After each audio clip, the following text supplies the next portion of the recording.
Hi viewers, welcome back അർച്ചന വേൾ. ഇന്ന് ഞാൻ വന്നിരിക്കുന്നത് നിങ്ങളുടെ പേഴ്സൻ്റെ കറണ്ട് ഫീലിംഗ് നെക്സ്റ്റ് ആക്ഷൻ എന്താണെന്ന് നോക്കാനാണ്. കറണ്ട് ഫീലിംഗ് നോക്കുമ്പോൾ കാണാൻ സാധിക്കുന്നത് ഇവരുടെ എനർജിയിൽ ഭയങ്കര ദേഷ്യമാണ് കാണാൻ സാധിക്കുന്നത്. ഇവിടെ എന്തോ ഒന്ന് അവസാനിപ്പിക്കേണ്ട ആ ഒരു എനർജിയാണ് ഇത് എന്നാണ് ഇവിടെ കാണാൻ സാധിക്കുന്നത്. 2 ദിവസം മുമ്പേ ഉള്ള ആ ഒരു എനർജിയിൽ ഇതുണ്ടായിരുന്നു. അതായത് തേർഡ് പാർട്ടി സിറ്റുവേഷനോ എന്താണോ നിങ്ങൾക്കിടയിൽ പ്രശ്നങ്ങൾ ഉണ്ടാക്കുന്ന ആ ഒരു സിറ്റുവേഷനെ അവസാനിപ്പിക്കാം എന്നുള്ള ആ ഒരു എനർജിയാണ് ഇവിടെ കാണാൻ സാധിക്കുന്നത്. ഇവിടെ രാഹു കേതുവിൻ്റെ ആ ഒരു കൺജക്ഷൻ തേർഡ് പാർട്ടി സിറ്റുവേഷന് മോശമായിട്ടാണ് ബാധിച്ചിരിക്കുന്നത്. അതായത് തേർഡ് പാർട്ടി സിറ്റുവേഷൻ ഹോസ്പിറ്റലൈസ്ഡ് ആണ്, തേർഡ് പാർട്ടിക്ക് അസുഖമാണ്, ഇല്ലെങ്കിൽ തേർഡ് പാർട്ടി സിറ്റുവേഷൻ പൂർണ്ണമായി എൻഡായിപ്പോയി, അങ്ങനെയൊക്കെ ഉള്ള ഒരു ന്യൂസ് നിങ്ങൾക്ക് കാണാൻ സാധിക്കും. അതായത് ഈ ഒരു ടൈം പീരീഡിൽ നിങ്ങൾ ആരാണോ വെറുക്കുന്നത്, നിങ്ങളോട് അസൂയയും കുശുമ്പും എല്ലാം വച്ചുകൊണ്ടിരിക്കുന്നത്, എപ്പോഴും നിങ്ങളെ ഒരു ശത്രുവായി കാണുന്നത്, ആവശ്യമില്ല നിങ്ങളോട് വഴക്കിടുന്നത്, അങ്ങനെയുള്ള വ്യക്തികളായിരിക്കും ഈ ഒരു ടൈം പീരീഡിൽ വിഷമിക്കുന്നത് എന്നാണ് ഇവിടെ കാണാൻ സാധിക്കുന്നത്. അത് ചിലപ്പോൾ നിങ്ങളുടെ തേർഡ് പാർട്ടി സിറ്റുവേഷൻ ആയിരിക്കാം, അല്ലെങ്കിൽ വേറെ ഏതെങ്കിലും സിറ്റുവേഷൻ ആയിരിക്കാം. ആരൊക്കെയാണോ മറ്റുള്ളവരുടെ സന്തോഷത്തിൽ ദുഃഖിക്കുന്നത്, ആരൊക്കെയാണോ മറ്റുള്ളവരുടെ അസൂയ വച്ച് പുലർത്തുന്നത്, ആരൊക്കെയാണോ മറ്റുള്ളവരുടെ സന്തോഷത്തിൽ വളരെയധികം വേദനിക്കുന്നത്, അങ്ങനെയുള്ളവർക്കായിരിക്കും ഈ ഒരു ടൈം പീരീഡിൽ വളരെയധികം ദുഃഖം നേരിടേണ്ടി വരുന്നത്. കാരണം അവർ മറ്റുള്ളവരോട് ദേഷ്യം വച്ച് പുലർത്തിക്കൊണ്ടിരിക്കുന്നവരാണ്. അവർക്ക് അവരുടെ ആ ഒരു സന്തോഷം കണ്ടിട്ട് സന്തോഷിക്കാൻ സാധിക്കുന്നില്ല, മറിച്ച് ദേഷ്യവും വൈരാഗ്യവും ദുഃഖവും ഒക്കെയാണ് അവർക്ക് വരുന്നത്. ഇങ്ങനെയുള്ളവർക്ക് പ്രകൃതി പാഠം പഠിപ്പിക്കും. നീ മറ്റുള്ളവർക്ക് വേണ്ടി കുഴി തോണ്ടി, ആദ്യം നീ ആ കുഴിയിൽ വീണ് പാഠം പഠിക്കുക, എന്നിട്ട് നീ മറ്റുള്ളവരെ പാഠം പഠിപ്പിക്കാൻ നോക്ക് എന്ന് പറഞ്ഞ് പ്രകൃതി അവർക്ക് തന്നെ ഒരു പാഠം അവരുടെ രീതിയിൽ പഠിപ്പിച്ചു കൊടുക്കുന്നതാണ്. ഇതുകൂടാതെ നിങ്ങളുടെ ലൈഫിലോ നിങ്ങളുടെ പേഴ്സൻ്റെ ലൈഫിലോ അതർ സിറ്റുവേഷൻ ഏതെങ്കിലും ഉണ്ട് എങ്കിൽ അത് കട്ട് ഓഫ് ആകുന്നതായിട്ട്, റിലീസായി പോകുന്നതായിട്ട് കാണാൻ സാധിക്കും. വളരെ രൗദ്രമായിട്ടുള്ള രൂപത്തിലായിരിക്കും അത് കട്ട് ഓഫ് ആയി പോകുന്നത്. ഇവിടെ ശിവശക്തിയുടെ ആ ഒരു എനർജി പറയുന്നത് കുറേ ആൾക്കാർക്ക് യൂണിയൻ ഉണ്ടാകുമെന്നാണ്. അതായത് നിങ്ങളുടെ പേഴ്സൺ നിങ്ങളോടും സംസാരിക്കും, അതിൻ്റെ കൂടെ തന്നെ ഇവരെ ഇല്ലാതാക്കാൻ ശ്രമിക്കുന്ന മറ്റുള്ള ആൾക്കാരിൽ നിങ്ങളെയും ഇവരെയും തമ്മിൽ ഒന്നാക്കാൻ സമ്മതിക്കാതെ എപ്പോഴും പ്രശ്നങ്ങൾ സൃഷ്ടിക്കുന്ന അങ്ങനെയുള്ള ആൾക്കാരോട് ഇവർ സംസാരിക്കും. ഇവിടെ നിങ്ങൾക്കിടയിൽ ഏതെങ്കിലും തേർഡ് പാർട്ടി സിറ്റുവേഷൻ ഉണ്ട് എങ്കിൽ, മാരേജ് ആയിട്ട് നിങ്ങളിപ്പോൾ തേർഡ് പാർട്ടി സിറ്റുവേഷൻ കാരണം വിഷമിക്കുന്നുണ്ട്, ഇല്ല എങ്കിൽ അൺമാരീഡ് ആയിട്ടുള്ള ആൾക്കാരാണ് നിങ്ങൾ, തേർഡ് പാർട്ടി സിറ്റുവേഷൻ കാരണം നിങ്ങൾക്ക് മാരേജ് ചെയ്യാൻ സാധിക്കുന്നില്ല, അങ്ങനെയുള്ള സിറ്റുവേഷനിൽ തേർഡ് പാർട്ടി എൻഡാകും, റിലീസായി പോകും. ഈ ഒരു ടൈം പീരീഡിൽ മാരേജ് റിലേറ്റഡ് ആയിട്ട് നിങ്ങൾ തമ്മിൽ സംസാരിക്കും എന്ന് തന്നെയാണ് കാണാൻ സാധിക്കുന്നത്. നിങ്ങളുടെ പേഴ്സൺ യൂണിയൻ റിലേറ്റഡ് ആയിട്ട് വളരെ സ്റ്റെബേൺ ആയിട്ടാണ് ഇരിക്കുന്നത്.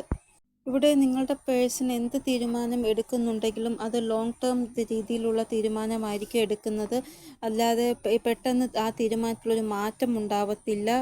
എന്താണോ അവസാനിക്കേണ്ടത് അത് അവസാനിക്കും, എന്താണോ തുടങ്ങേണ്ടത് അത് ഉറപ്പായിട്ടും തുടങ്ങുക തന്നെ ചെയ്യും.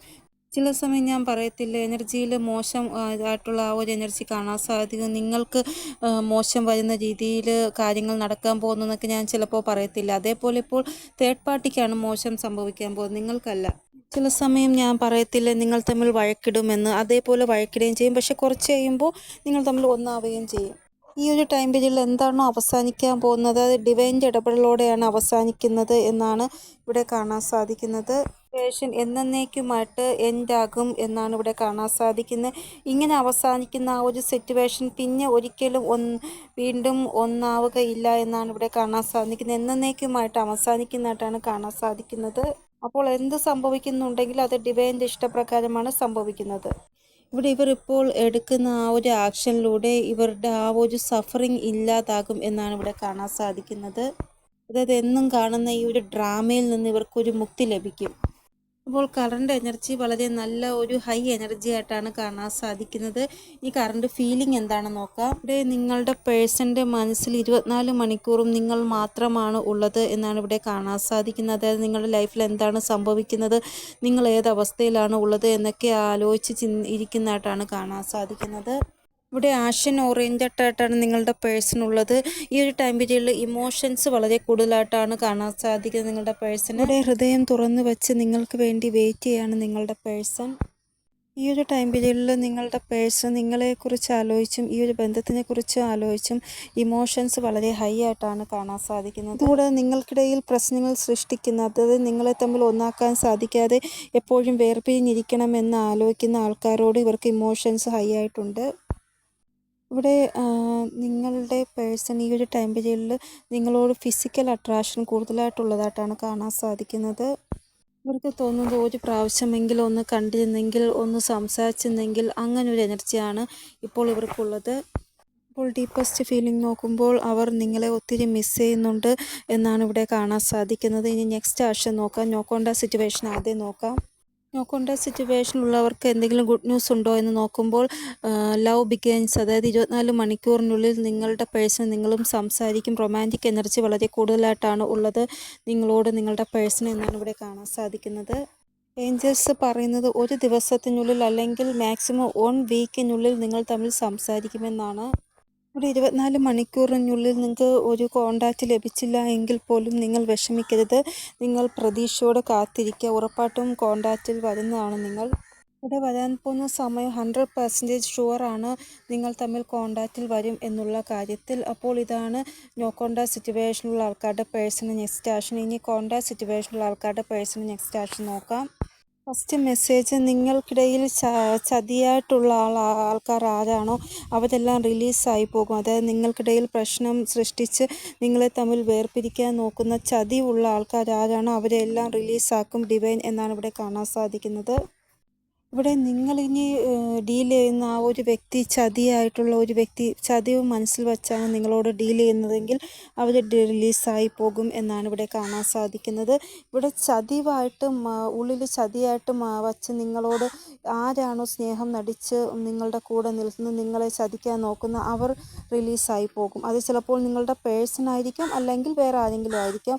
ആരായാലും ഉള്ളിൽ മോശം ചിന്തയോടെ നിങ്ങളോട് ഡീൽ ചെയ്യുന്നവർ റിലീസാകും. ഇനി നിങ്ങളുടെ പേഴ്സൺ ഓടുള്ള ബന്ധം കളഞ്ഞിട്ട് വേറൊരു വ്യക്തിയോട് ബന്ധം വച്ചിട്ടുണ്ടെങ്കിൽ, ആ വ്യക്തി ചതിയും മനസ്സിൽ വച്ചിട്ടാണ് ഇവരോട് ബന്ധം പുലർത്തിക്കൊണ്ടിരുന്നത് എങ്കിൽ അങ്ങനെയുള്ള വ്യക്തിയും റിലീസായി പോകും. അതായത് നിങ്ങളുടെ പേഴ്സൻ്റെ ലൈഫിൽ ആ ഒരു തേർഡ് പാർട്ടി ആരാണോ അവർ റിലീസായി പോകും. ഇവിടെ ആരുടെയോ സത്യം നിങ്ങളുടെ മുന്നിൽ വരും എന്നാണ് ഇവിടെ കാണാൻ സാധിക്കുന്നത്. അതായത് ഉള്ളിൽ ചതി വെച്ചുകൊണ്ട് പെരുമാറിക്കൊണ്ടിരുന്ന ആൾക്കാരുടെ സത്യം നിങ്ങളുടെ മുന്നിൽ വരും. അപ്പോൾ 27 മണിക്കൂറിനുള്ളിൽ ആരുടെയെങ്കിലും സത്യം നിങ്ങളുടെ മുന്നിൽ വരും. ആ വ്യക്തിയുമായിട്ട് നിങ്ങൾ ചിലപ്പോൾ നോ കോൺടാക്ട് സിറ്റുവേഷനിലാണെങ്കിൽ പോലും അവരുടെ ആ ഒരു സത്യം നിങ്ങളുടെ മുന്നിൽ വരും എന്നാണ് ഇവിടെ കാണാൻ സാധിക്കുന്നത്. ഇനി നിങ്ങൾ ഡീൽ ചെയ്യുന്ന ആ ഒരു വ്യക്തി നല്ലൊരു വ്യക്തിയാണ് എങ്കിൽ അവരും നിങ്ങളുമായിട്ടുള്ള ആ യൂണിയൻ നല്ലതായിട്ട് തന്നെ മുന്നോട്ട് പോകും. ഒരു കുഴപ്പവും നിങ്ങൾക്കിടയിൽ സംഭവിക്കത്തില്ല. അതായത് നിങ്ങളുടെ പേഴ്സൺ നിങ്ങൾക്ക് വേണ്ടി പെർഫെക്റ്റ് ആയിട്ടുള്ള ഒരു വ്യക്തിയാണ് എങ്കിൽ അവർ യൂണിയനിൽ തന്നെ ഇരിക്കും. അല്ല, നിങ്ങളുടെ പേഴ്സൺ എന്തോ ഭയക്കുന്നു, ആരെയോ പേടിക്കുന്നു, അവർ കാരണം എനിക്ക് നിങ്ങളെ വിവാഹം ചെയ്യാൻ പറ്റത്തില്ല, ഇല്ലെങ്കിൽ ഫിനാൻഷ്യൽ മാറ്റർ പറയുന്നു നിങ്ങളോട്, എനിക്ക് സാമ്പത്തികമായിട്ട് ഒരു സ്റ്റേബിൾ ആയാൽ മാത്രമേ കല്യാണം കഴിക്കാൻ സാധിക്കുകയുള്ളൂ, നിങ്ങൾ അങ്ങനെയൊക്കെ പറഞ്ഞ് നിങ്ങളെ ഒഴിവാക്കാൻ നോക്കുന്നു. അങ്ങനെയൊക്കെയുള്ള സിറ്റുവേഷനിൽ ചിലപ്പോൾ നിങ്ങൾ തമ്മിൽ അതായത് അവരുടെ സത്യം നിങ്ങളുടെ മുന്നിൽ വരുന്നതായിട്ടാണ് കാണാൻ സാധിക്കുന്നത്. ഇനി നിങ്ങളുടെ പേഴ്സണ് നിങ്ങൾക്ക് തരാൻ ഒട്ടും സമയമില്ല, ഞാനിപ്പോൾ ബിസിയാണ്, എന്നോട് സംസാരിക്കാൻ പോലും എനിക്ക് സമയമില്ല എന്നൊക്കെ പറഞ്ഞ് നിങ്ങളെ ഒഴിവാക്കാൻ നോക്കുന്നുണ്ട് എങ്കിൽ നിങ്ങൾ ശാന്തമായിട്ടിരിക്കുക. ചേസ് ചെയ്യാൻ പോകരുത് ഒരിക്കലും എന്നാണ് ഇവിടെ കാണാൻ സാധിക്കുന്നത്. കാരണം എനർജിയുടെ ഫ്ലോ വച്ച് ഈ ഒരു ടൈം പീരീഡിൽ നിങ്ങൾ ചേസ് ചെയ്യാൻ പോയാൽ അവർ നിങ്ങളെ ഡിസ്റെസ്പെക്റ്റ് ചെയ്യും. അതായത് റെസ്പെക്റ്റിന് പകരം റെസ്പെക്റ്റ് ആയിരിക്കും നിങ്ങൾക്ക് ലഭിക്കുന്നത്. അതുകൊണ്ട് ആവശ്യമില്ലാതെ നിങ്ങൾ നിങ്ങളുടെ വില കളയാതിരിക്കുക. നിങ്ങൾ ആവശ്യമില്ല അവരെ ചേസ് ചെയ്യാൻ പോകരുത്. നിങ്ങൾ നിങ്ങളുടെ ഭാഗത്ത് നിൽക്കുക. അവർക്ക് എപ്പോഴാണ് നിങ്ങളുടെ ചിന്ത വരുന്നത് അപ്പോൾ നിങ്ങളുടെ അടുത്തേക്ക് വരും. അപ്പോൾ ഇതാണ് കോൺടാക്ട് സിറ്റുവേഷനിലുള്ള ആൾക്കാരുടെ പേഴ്സണൽ നെക്സ്റ്റ് ആക്ഷന്. നമുക്ക് ഏഞ്ചൽ ഗൈഡൻസ് എന്താണെന്ന് നോക്കാം. ഇവിടെ ഏഞ്ചൽസ് പറയുന്നത് കോൺടാക്റ്റ് സിറ്റുവേഷനിലുള്ള ആൾക്കാരുടെ ആ ഒരു എനർജി നോക്കുമ്പോൾ റൊമാൻസ് കൂടാനാണ് സാധ്യത. ഈ ഒരു ടൈം പീരീഡിൽ കൺസീവ് ആവാനുള്ള ചാൻസും കൂടുതലാണ്. കോൺടാക്ട് സിറ്റുവേഷൻ എന്ന് ഞാൻ പറഞ്ഞത് കപ്പിൾസിൻ്റെ എനർജിയാണ്, മാരീഡ് ആയിട്ടുള്ള കപ്പിൾസിൻ്റെ എനർജിയാണ് ഞാനിപ്പോൾ പറഞ്ഞത്. കുഞ്ഞ് ഉണ്ടാവാനുള്ള സാധ്യത കൂടുതലാണ് എന്ന്. ഇനി ഇവിടെ അൺമാരീഡ് ആയിട്ടുള്ള സിറ്റുവേഷനാണ് എങ്കിൽ അമ്മ സമ്മതിക്കുന്നില്ല നിങ്ങളുടെ മാരേജിന് എങ്കിൽ കുറച്ചൊന്ന് ശ്രമിച്ചാൽ അമ്മ സമ്മതിക്കും എന്ന് തന്നെയാണ് ഇവിടെ കാണാൻ സാധിക്കുന്നത്. നോർത്ത് ദിശയിൽ നിന്ന് ഏതെങ്കിലും സ്പിരിച്വലായിട്ടുള്ള അനിമൽസിൻ്റെ ഭാഗത്തുനിന്ന് ഒരു ഗൈഡഡ് മെസ്സേജ് നിങ്ങൾക്ക് ലഭിക്കുന്നതായിട്ട് കാണാൻ സാധിക്കുന്നു. നോർത്ത് ഭാഗത്തുനിന്ന് വരുന്ന ആ ഒരു അനിമൽ ഏതെന്ന് നിങ്ങൾ നോക്കുക. ഈ ഒരു ടൈം പീരീഡിൽ ദേവിയുടെ ആ ഒരു ബ്ലെസ്സിങ് നിങ്ങളുടെ മേലുണ്ടാകും. അതുകൊണ്ട് തന്നെ ഒരു സ്ത്രീയുടെ രൂപത്തിൽ, കുട്ടിയുടെ രൂപത്തിൽ, അല്ലെങ്കിൽ ഗോമാതാവിൻ്റെ രൂപത്തിൽ നിങ്ങൾക്ക് സ്വപ്നം കാണാനോ അല്ലെങ്കിൽ അങ്ങനെ ഉള്ള ആൾക്കാർ നിങ്ങളുടെ അടുത്തേക്ക് വരുന്നത് നിങ്ങൾക്ക് കാണാൻ സാധിക്കും. അൺഎക്സ്പെക്റ്റഡ് ആയിട്ടായിരിക്കും അവരെ കാണുന്നത് നിങ്ങൾ. അപ്പോൾ ഇതൊക്കെയാണ് ഇന്നത്തെ റീഡിങ്. നിങ്ങൾക്ക് എന്തെങ്കിലും ഗൈഡൻസ് കിട്ടിക്കാണുമെന്ന് വിചാരിക്കുന്നു. ഇനിയൊരു പുതിയ റീഡിങ്ങുമായി വരുന്നത് വരെ എല്ലാവർക്കും ബൈ. ഓം നമഃ ശിവായ. Thank you so much.